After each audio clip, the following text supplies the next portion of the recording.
विद्यार्थी मित्रांनो, काल आपण बेसिक प्रोपोर्शनॅलिटी थेरम पाहिलेला आहे.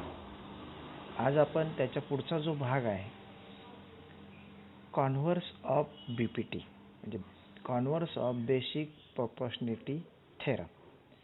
त्याचं स्टेटमेंट असे पहा, if a line divides two sides of a triangle in the same ratio, then line is parallel to third side.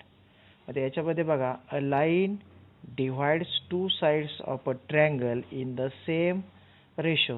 This is our given part. म्हणजे याचा आपण प्रूफ पाहणार नाहीत, फक्त गिव्हन आणि टू प्रूफ पाहणार आहोत. तर गिव्हन काय या ठिकाणी? Given a line divides two sides of a triangle in the same ratio. This is triangle ABC. This is line L. It divides P and Q to AB and AC.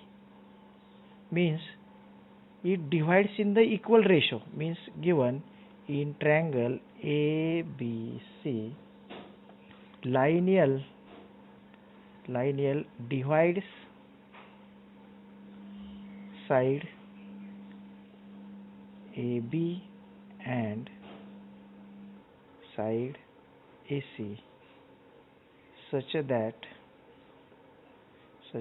it divides AB and AC such that these ratios are equal. Means AP upon PB is equal to AQ upon QC. This is a given part. And to prove, what we have to prove here? We have to prove here, then line is parallel to third side. Which line? Line L. Line L is parallel to third side BC. म्हणजे line L is parallel to side BC. Line L is parallel to side BC. याचा proof आपण नंतर पाहू किंवा ह्या exam मध्ये तुम्हाला विचारला जाणार नाही. हे फक्त याचा यूज आपल्याला फक्त एक्झाम्पल सोडवण्यासाठी होईल. एक्झाम्पल सोडवण्यासाठी काय होईल? If this ratios is equal then line L is parallel to BC. आपण थेरम काय होतं आपलं? If line is parallel to BC then it divides these two sides in the same ratio AP upon PB is equal to EQ upon QC. म्हणजे BPT मध्ये जे given होतं ते या ठिकाणी टू प्रूव्ह झालं आणि जे बीपीटी मध्ये टू प्रूव्ह होतं ते या ठिकाणी गिव्हन झालं. याला आपण म्हणतो converse. Now the next theorem is angle bisector theorem. Angle bisector theorem अतिशय महत्त्वाचं थेरम आहे. याचा जो प्रूफ आहे हा प्रूफ एक्झाम मध्ये तुम्हाला विचारला जातो. अँगल बायसेक्टर थेरमचं स्टेटमेंट काय? The bisector of an angle, the bisector of an angle of a triangle divides the side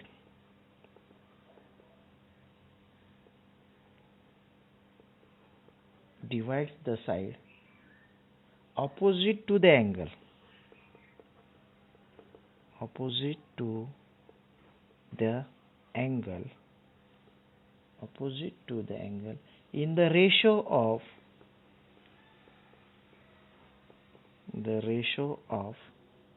remaining two sides.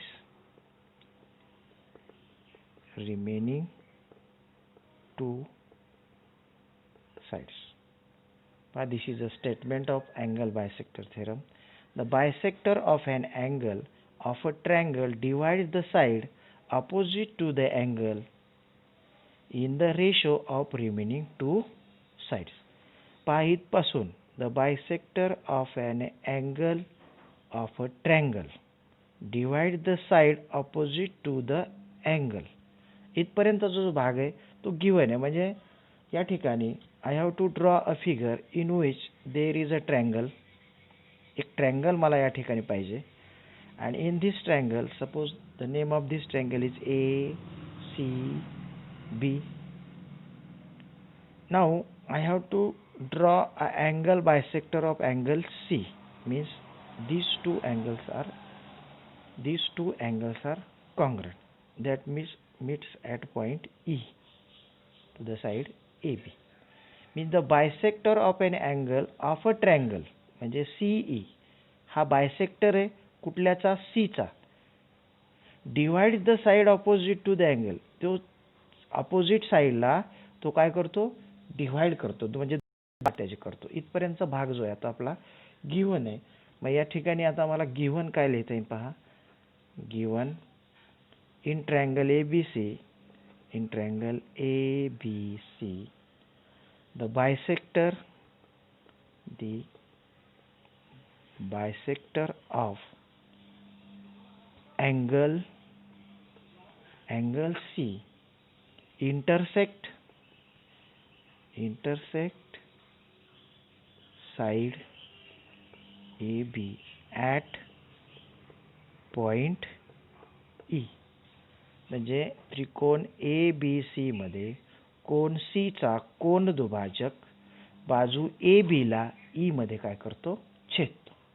म्हणजे अँगल बायसेक्टर आपण या ठिकाणी दाखवलेलं. आता या ठिकाणी टू प्रूव्ह काय असेल माझं. टू प्रूव्ह मध्ये काय पुढचं बघा.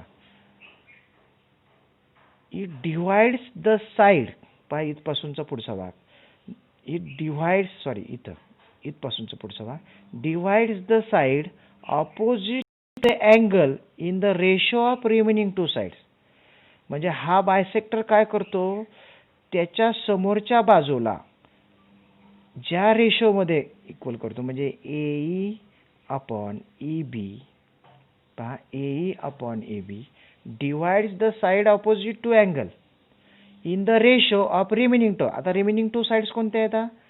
AB तर गेली मग रिमेनिंग साइड कुठली आहेत is equal to CA upon CB. बघा अंडरस्टँड झालंय का. The bisector of an angle of a triangle. इथपर्यंतचा जो भाग होता तो आपला गिव्हन होता. Bisector of an angle of a triangle हे इथं लिहिलं मी. In triangle ABC the bisector of angle C intersect side AB at point E.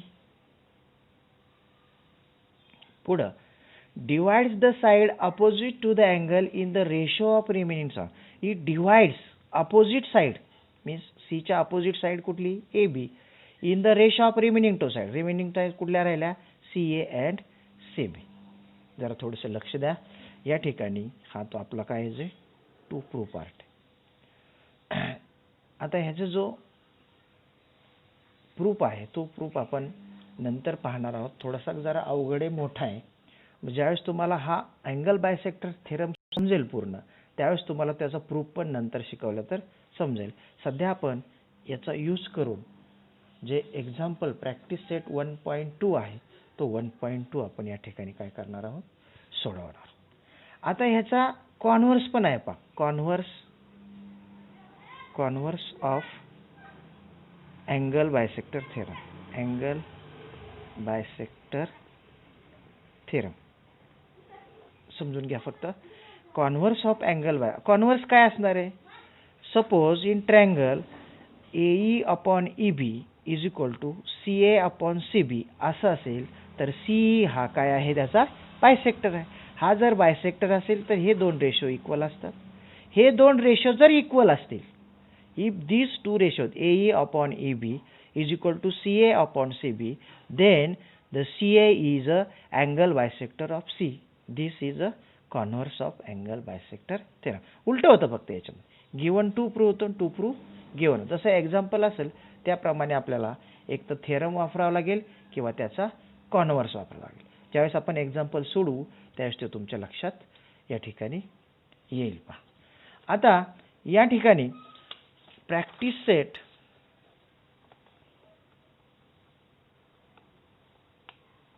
1.2 practice set 1.2 मध्ये जो पहिला प्रश्न आहे त्यांनी एक फिगर दिलेली. Given below some triangles and lengths of line segments. Given question number 1 आहे त्यामधला. Some triangles and their lengths are given. Triangle आणि त्यांच्या लाईन सेगमेंट्सची लेंथ दिलेली आहे. आयडेंटिफाय आपल्याला काय करायचं आहे? Identify in which figure ray PM is a bisector. Ray PM is a bisector. आता या ठिकाणी पहा, मी एक्झाम्पल हे सोडवलेलं आहे, लिहायला जास्त वेळ लागेल, तुम्ही समजून घ्या फक्त. या ठिकाणी बघा, given below some triangles and lengths of line segments, identify in which figures ray PM is a bisector. पहिली फिगर बघा. या फिगरमध्ये तुमच्याकडे पुस्तक असेल तर पुस्तक उघडून सुद्धा तुम्ही प्रॅक्टिस सेट 1.2 मधली पहिली फिगर बघू शकता. त्या ठिकाणी त्यांनी दिलेले PQR is a triangle. PM हा अँगल बायसेक्टर आहे का नाही ते ओळखायचं. त्याच्यामुळे आत्ताच आपण त्याला अँगल बायसेक्टर म्हणू शकणार नाही. QM is 3.5, MR is 1.5, PR is 3 and PQ is 7. आता when we said that the PM is an angle bisector, if these two ratios are same, then we can say that PM is an angle bisector. If these two ratios are not same, then we can't say that this is a angle bisector. Let us find QM upon MR. QM upon MR 3.5 upon 1.5. 5 3 is 15, 5 7 is 35. म्हणजे याचा QM upon MR is equal to काय आले? 0.7 upon 0.3, which is equal to 7 upon 3, equation number 1. म्हणजे आम्ही हा this ratio I have calculated, QM upon MR. Now what I have to calculate? PQ upon PR. Now see, PQ upon PR. Value of PQ is 7. Value of PR is 3. It is 7 upon 3. हे काय divide होत नाही, त्यामुळे direct equation number मी काय म्हणलं 2. Now from equation 1 and 2, from equation 1, QM upon MR is equal to PQ upon PR. तर QM upon MR ची value 7 upon 3 आहे. PQ upon PR ची व्हॅल्यू पण 7 upon 3 आहे. मग converse by the converse of angle bisector theorem, जर हे ratios equal असतील तर PM is a angle bisector. Otherwise it is not a angle bisector. आता पहा, एक सेकंड एक्झाम्पल या ठिकाणी मी घेतलेलं आहे. PQR हा ट्रायंगल आहे, त्याच्यामध्ये PM ने हा P अँगल डिवाइड केला आहे. तो बायसेक्टर आहे का नाही हे आपण नंतर ठरवणार. नाव फर्स्ट अँगलने कुठली दोन बाजू जुळवल्यात ते रेशो अगोदर घ्यायचा. मी घेतो RM upon MQ. RM upon MQ घेतलं. जी साईड बायसेक्ट झालेली आहे त्या साईडचा रेशो अगोदर घ्यायचा. 6 upon 8. 2 4 is 8, 2 3 is 6. Now the answer is 3 upon 4. Now then take a ratio of remaining two sides, that is PR upon PQ, that is RP upon PQ. We can say that PR असं म्हटलं तरी चालेल, RP असं म्हटलं तरी चालेल. RP upon PQ is equal to 7 upon 3. त्याला भाग जातो का? नाही. फ्रॉम इक्वेशन 1 बघा 3 upon 4 आलं. इक्वेशन 2 म्हणजे these two ratios from equation 1 and 2, these two ratios are not equal. म्हणजे हे दोन्ही रेशो काय नाहीत, इक्वल. आणि हे दोन्ही रेशो इक्वल नसल्यामुळे in this figure PM is not a angle bisector. म्हणजे PM हा या ठिकाणी अँगल बायसेक्टर होऊ शकत नाही. अशा प्रकारे ज्यावेळेस जर रेशो सेम आला तर म्हणायचं अँगल बायसेक्टर आहे, रेशो सेम नाही आला तर अँगल बायसेक्टर आहे. म्हणजे हे कॉन्व्हर्स ऑफ अँगल बायसेक्टरवर आपण हे एक्झाम्पल्स त्या ठिकाणी सोडलेले. Now take the question number 3 in practice set 1.2. थोडासा वेळेचं हे असल्यामुळे जरा फास्ट होतंय. They have given us a figure in triangle PMN N Q is a angle bisector. आता त्यांनी अँगल बायसेक्टर दिलाय आपल्याला, लक्षात घ्या. मागच्या एक्झाम्पलमध्ये आपण अँगल बायसेक्टर आहे का नाही ते शोधले. आता अँगल बायसेक्टर दिलाय.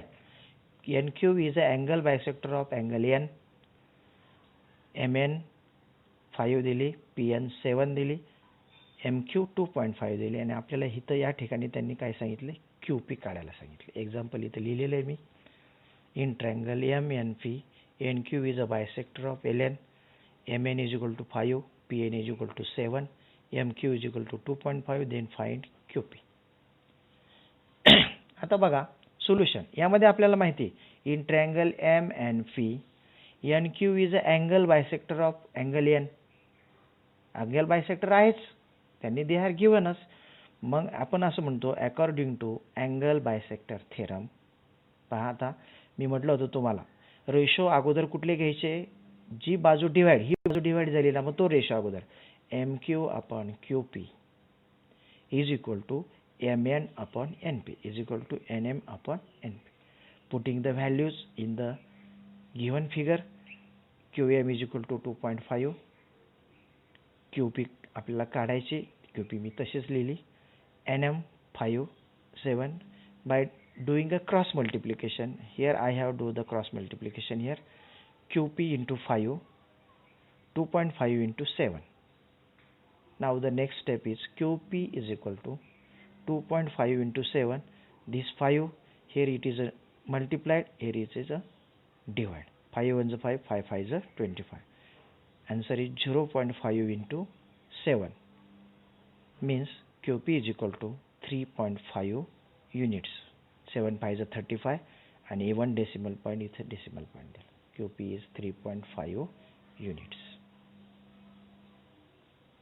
In this way you have to solve practice set 1.2 by using BPT, converse of BPT, angle bisector theorem and converse of angle bisector theorem. आणखी एका व्हिडिओमध्ये आपण प्रॅक्टिस सेट 1.2 चे आणखी काही एक्झाम्पल्स त्या ठिकाणी पाहू. हे जे पहिला आणि दुसरा तिसरा प्रश्न आहे तो तुम्ही सोडवण्याचा प्रयत्न करा, निश्चितपणे तुम्हाला सुटेल. काही प्रॉब्लेम आला तर आणखी एक व्हिडिओ मी या ठिकाणी 1.2 चा तयार करून तुम्हाला पाठवणार आहे. माझे जर व्हिडिओ तुम्हाला आवडत असतील तर प्लीज लाईक अँड सबस्क्राईब करा. आणि काही शंका असतील तरीसुद्धा तुमच्या जे शिकवणारे शिक्षक आहेत त्यांना विचारा, ते मला विचारतील, काहीही प्रॉब्लेम येणार नाही. तर ठीक आहे, या ठिकाणी मी हा व्हिडिओ संपवतोय.